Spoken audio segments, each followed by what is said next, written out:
Yo, what is going on, guys? This is Black-haired foreigner, and today for True and Tragic is Hide and Seek and the Mashimaro, the Sinjeong murders. On June 7th, 2005, in Sinjeong, Korea, a body of a dead woman was discovered on a residential street near Sinjeong Station. She was inside two big sacks that were tied with a rope. The cause of her death was strangulation, and there were signs of severe beating as well as sexual violence, but there was no DNA evidence of the killer. She was identified as Miss Quan, who was in her 20s. She left her house the day before, saying that she was going to the pharmacy to get some cold medicine.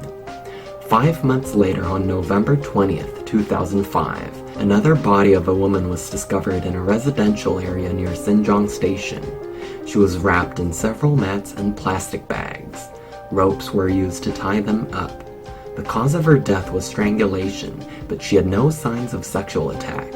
Her body had injuries that indicated she was assailed with fierce blows to her body, which seemed remarkably similar to those found on the victim of the previous case. She was identified as Miss Lee, who was in her 40s. She was last spotted on an escalator in Sinjeong Station the day before. The police investigators were not sure whether the two cases were connected, but they did open up the possibility that a serial killer was on the loose. 6 months later, on May 31st, 2006, an attempted kidnapping occurred near Sinjeong Station. It happened to Miss Park, who was on her way to meet her boyfriend. Here is her statement. "I got out of a taxi in Sinjeong Station that day. I was walking along the street when all of a sudden a man pulled a knife on my side. He threatened to kill me. We were walking through the residential area when a passerby who became suspicious asked us what was going on. The man told him that I was his girlfriend and that I was severely drunk. The passerby believed his story and walked away. The man took me to a semi-basement of a multiplex housing unit. Another man was inside the house, and I remember him saying, 'You here?' There were saws and ropes all over the place. The man told me to keep my eyes closed while he went to the bathroom. I felt like this was my only chance to escape, so I opened my eyes and ran outside. I ran up the stairs and hid behind a shoe cabinet on the second floor.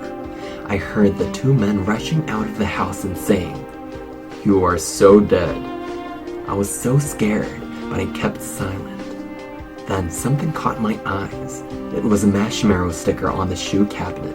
Oh, and there was also a flower pot on top of the cabinet as well. I waited till the coast was clear. I ran outside the gate and kept running like crazy till I reached an elementary school.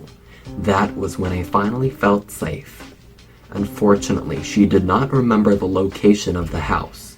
9 years later, in 2015, the three Sinjeong cases were featured in a TV program called I Want to Know It, and a crucial tip came in.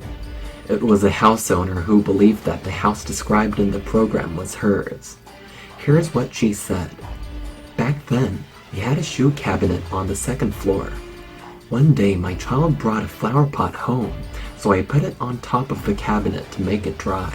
We also attached a Mashimaro sticker on the cabinet as well. The semi-basement? Yes. There was a man living there at the time.